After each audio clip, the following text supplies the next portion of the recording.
Hello,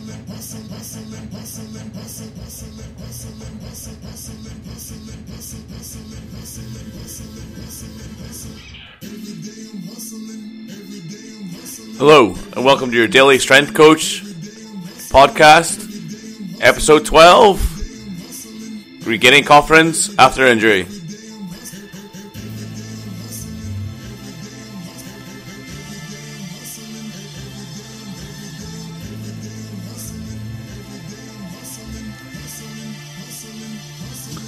No drop till the end. Welcome back, everybody.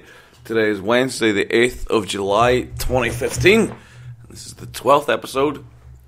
Bit of a paucity of questions, because I think I've answered the three people who listen to the podcasts. I think I've used up all of the questions. So what I've done for a little bit of muse for the next couple of episodes, I'm recording our double-header today, is I went on the bodybuilding.com forums, where else, and I went on to the powerlifting strongman section, and I'm going to post these up in the forums as well, see if some people like the content or not.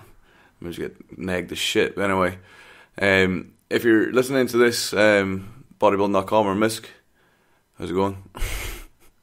please green and PM the nudes, no BBC. So it comes from a poster named PPSCALZO. Please rep back, Repar 0, do not want. I hurt my back about 6 months ago deadlifting, and I just got back into doing them again a month ago and going really slowly. I've worked up to 3 plates now for reps, but it feels sketchy. Max dead was 565 last year before injury. Not in the sense that I can't lift it, but rather, am I going to hurt myself again? Squatting is totally out for me because I keep hurting it there because I hyperextend my back to in the much which is me overcompensating. Strong English.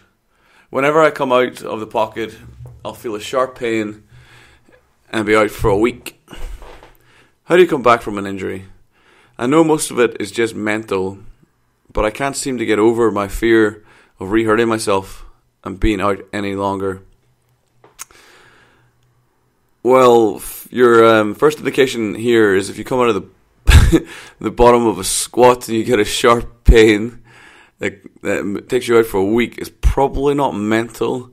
There's probably some underlying problems in your back. If you get a sharp pain, it's probably some form of impingement. If you get a shooting pain down your left or sciatica or any kind of signs like that, I would guess you're probably suffering from some form of slip disc. Now, don't shit yourself, because I've got about 20 slip discs on my back. Anyone who's been lifting weights or anyone who does contact sport, pretty much everyone in general, to be honest, about 70% of the population have benign slip discs. The capsule bulges out of the between the two spinal columns. Spinal columns, is that the correct way? Oh, so much science. Between the two vertebrae, the synovial fluid, or the bursa sac of fluid that allows your spine to articulate multi-directional planes, allows it to twist side to side, forward, back, whatnot. That if it bulges, it can push into a nerve, and what you can do, certain positions will cause that same bulge, or that same bulging disc will cause it to kind of the pressure will drive it in the direction in which it bulges in. It'll aggravate the nerve, and that's going to cause one shooting pain, and it's probably also going to cause some muscle spasm around the area, which leaves you feeling stiff and sore, and it probably takes normally about a week or so to kind of settle down. So what you need to do first and foremost, if you haven't already, is go and see some form of healthcare specialist, preferably someone who deals in sports injuries. So it can be a sports doctor, it can be a physiotherapist, or if you're in America, I believe they're called physical therapists, would be my first protocols.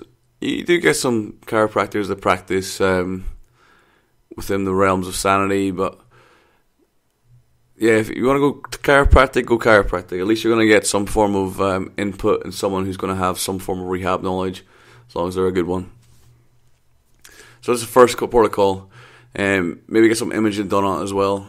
They will give you a kind of rehab script you can go from there, and you can build up. So you might need to do a lot of glute work. You might need to do specific abdominal core works, specific stabilization, maybe some de-association, so you can tell the difference between your hips and your pelvis, so you can learn to move a little bit differently.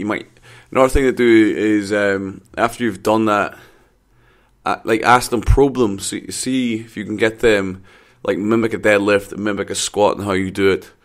Get them to feel around the area and get them to try to modify your movement so you don't impinge it. Basically, what you've got to do now is after you get done with the rehab process, hopefully you go and engage with the rehab process. If you did this, it's been a year now. If you haven't done, 6 months, sorry.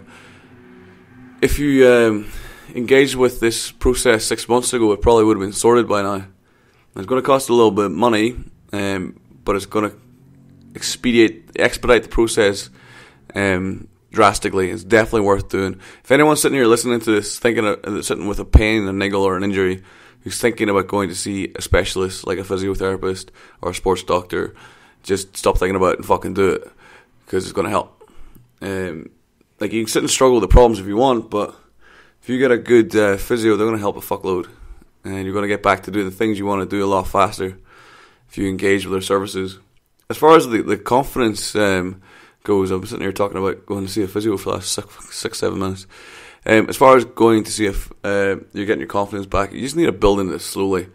The number one mistake most people do when they come back from injury is they rush it when they come back. They're too quick to go from 30% workouts right up to limit workouts, 80%, 90% workouts. Just do a standard cycle. I'll mention the cycle that I've used a bunch on this podcast already. Just use 4 sets of 6. Go twice a week. Do the 3 lifts you want to lift, or do 3 to 5 lifts twice a week. 4 sets of 6. You choose the lifts you want to do. Doesn't matter. Repeat the same workout. Start at 50%. Wave up to 70%. Come back over 3 weeks. So go 50%, 60%, 70%. Come down to 55% and just add 5% each cycle. And within 9 to 12 weeks, you'll be back handling weights that are reasonably difficult within that those sets and reps.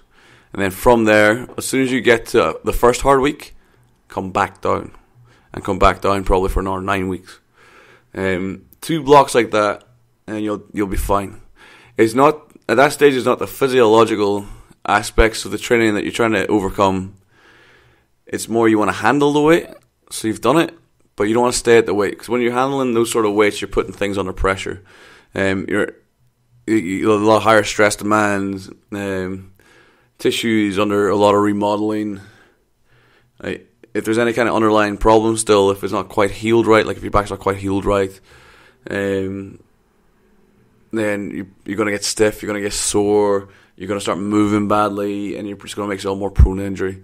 So I'd take an 18-week, probably maybe a 27-week block. We're on the 9th week of each. So it's 3 9-week blocks, and at the 9th week, you're hitting what would be a reasonably tough workout.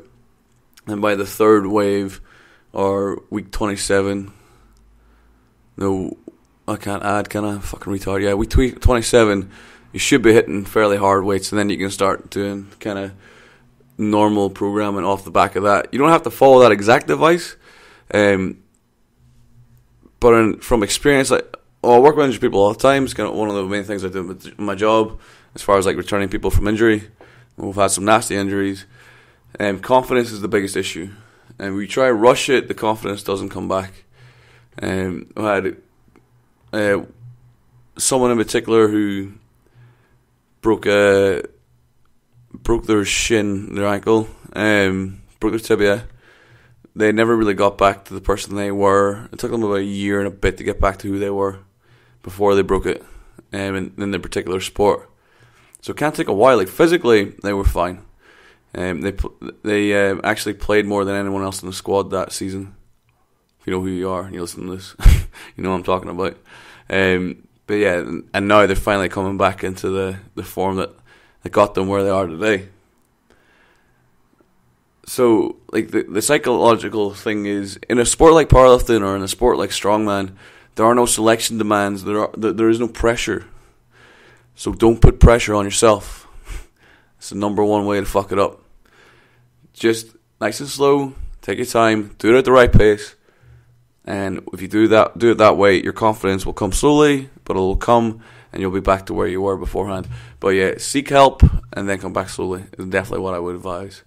Okay, this is Mark of Your Daily Strength Coach podcast, signing out. I'll see you tomorrow. Any questions, comments, leave them below in the video. Send an email to speedpowerperformance@gmail.com. Give me some of them greens and leave me a comment in your rep.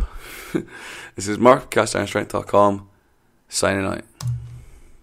Who the fuck you think you're fucking with? I'm the fucking boss. 745, white on white, that's fucking Ross. I cut them wide, I cut them long.